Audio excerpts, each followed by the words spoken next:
this is Lepsy. Today I wanted to talk about a series I've really been enjoying lately, and it is called A Bride's Story. I was asked to give my thoughts on this series by RX Manga Reviews, and I've also had a couple other people comment during my pickup videos saying that they were interested to hear my take on the series as well. So today I wanted to do just that.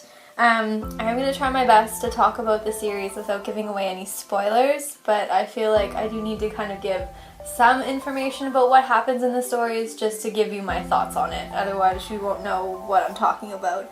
So, just fair warning, I'm going to talk a little bit about some of the story content, and I apologize if I give away something someone didn't want to hear. Anyway, I'll start off by talking about the volumes themselves. These physical volumes are amazing. They're hardcover, which I love. Even though it's a little bit more expensive, they hold up really well on the shelf, and they're obviously a much better quality. They look way better. So yeah, I really like these volumes and how Yen Press has produced them. As for the actual content inside, I'll start off by talking about the characters. I find that a lot of the individual characters in this series tend to be a little bit flat. And I understand why the mangaka gave them the personalities that she did. Basically, like, in that period of time, that was kind of the way that the culture operated, where, there was a head of a family and everyone needed to kind of listen to what he said, and he was the decision maker, and they just had to kind of go along with it. So kind of rebellious personalities weren't really something that was possible back then. He would have just kind of got shot down right away. But what I do really enjoy about the characters in this series is kind of seeing their interactions with each other, because through those interactions you can kind of learn a lot about the culture that existed within this manga and within this period of history. So for example, like, everyone in the villages that we've met so far is extremely hospitable, even to strangers. So like, they'll invite some random traveler into their house for the night and feed them and all that stuff, which I thought is pretty interesting. It's not something that I would do in this day and age. With Amir and her husband, they get married at the start of Volume 1, and one thing that I don't particularly like is that they don't really discuss a lot of feelings. So back to the flat personalities, because like, you never learned Amir's thoughts about being married. She's just kind of acting kind of happy about it, but because there's a huge age difference between her and her husband, it kind of made me question, like, is she actually happy with this, or is she just told, like, this is what you're doing, so go along with it? And same with Karluk, his wife is 8 years older than him. Does he feel ready for marriage? Is he happy with being married to her? I don't know. I suppose this might be, like, communicated a little bit through their non-verbal communication, because at the start they're a little awkward with each other, and throughout the first 2 volumes they start to grow a little closer with each other. Here's Volume 2. And they begin to appreciate one another for their individual qualities. So one thing I think could have been elaborated on a little bit more was Amir's reaction to everything that happened with her old family, and kind of like, what were her feelings during that part.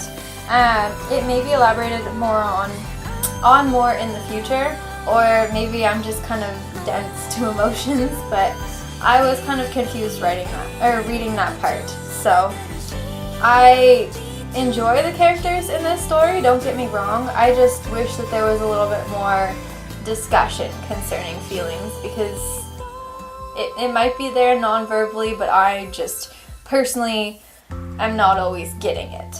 And then finally in Volume 3 we follow Mr. Smith as he leaves Amir and Karluk's village, and we meet some even more new characters. So I really like this girl who's introduced in Volume 3. She seems like a very caring person, and I feel a lot of empathy for her. She's not, she is in the story, but she's not really the main character, in my opinion. It's more of Mr. Smith. So I am excited to see more of her and learn more about her personality in future volumes.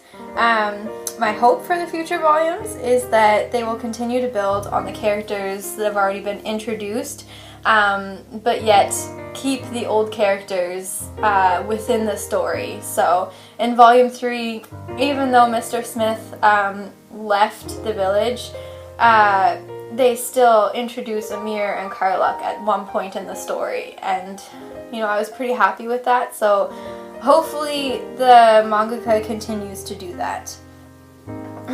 Alright, so now to talk about the world within these stories. I think that it's pretty awesome. It's a historical fiction series, so it is based on a real place and culture, and I can really tell that the mangaka put a lot of time and effort into researching the history and people of this time period. In my opinion, it's even better because of all of the details that the mangaka has included. It just kind of really adds to the story. Because it's full of facts about the way of life for these people, and even though it's so full of information, I don't really feel like I'm being lectured or reading a textbook or something when I read this. It's just kind of enjoyable, which is awesome.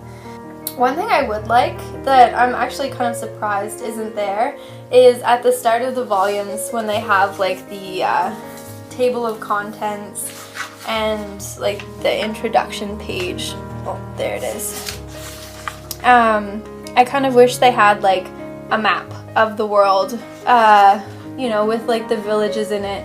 So Amir and Karluk's, and Amir's old village, and Karluk went to go see an uncle once. So there is a lot of traveling, and it is a big world that the mangaka has kind of created for her story. But yet, I'd like to have a picture of that at the start, and even you could track Mr. Smith's travels, just to kind of give me a visual of where everything is. 'Cause as for the story itself, it's really interesting so far. I love a good romance, and the historical aspect of it adds to the story as well for me. Like I said before, I'm hoping that as the volumes continue, we will see the same characters involved in the story, even as the main protagonist switches from one person to another. So far, after reading volume 3, there are a few loose ends that I would like to see tied up for the characters we've met so far, and I think this story has the opportunity to have a lot of depth and have a humongous world if the mangaka keeps those same characters. So even though it wouldn't be as dark, it kind of makes me think of the same thing as Game of Thrones, where you start off with one family and then you introduce another one, and you pick up characters along the way, but yet the same characters are still included within the story as you keep going, and it just builds, and you have this giant world. And yeah, if she could do that with this series, obviously don't kill everyone, but just the idea of the huge world with all of the characters intertwined in different ways, I think that would be amazing, and that's what I'm really hoping this story turns into. However, I think if she just continues the story without going back to those old characters, it'd be kind of disappointing. And also it would leave me without a lot of answers that I'm kind of hoping to have. Now, finally, for the art. This is the most important point for this story, I think. Well, I mean, the best part of this series. Not that everything else isn't great, but I mean, just look at that art. It is fantastic. She's got the front and back covers just completely full. Even the inner panels still have art on them. The amount of detail in this series is just fantastic. The characters' outfits with the embroidery and the different layers, and they're just covered in clothing. Yeah, I absolutely love the art in this book. There is one point in one of the volumes where, yeah, they're doing woodworking, and it's just like a tiny side story, and yet look at the amount of detail she has just put into this.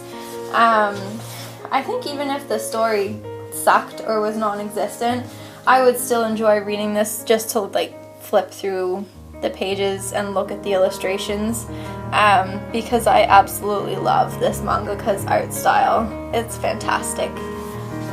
So yeah, that's the thing I love the most about this series.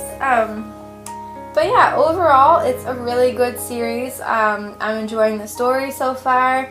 I'm enjoying reading about the characters. I really hope that it kind of goes in the direction that I'm hoping for, but I am looking forward to picking up future volumes and seeing what happens next. That's pretty much all I have to say about the series. I feel like I suck at reviews, so hopefully this wasn't too long and boring and didn't suck too much. But yeah. In my next video will probably be a manga tag. I was tagged a while ago by Manga Hoarder to do a top 3 tag. So hopefully next week I will be able to get that done and have it up for you guys. Feel free to leave a comment on this video letting me know if you liked it. And yeah, until next time, take care. Bye.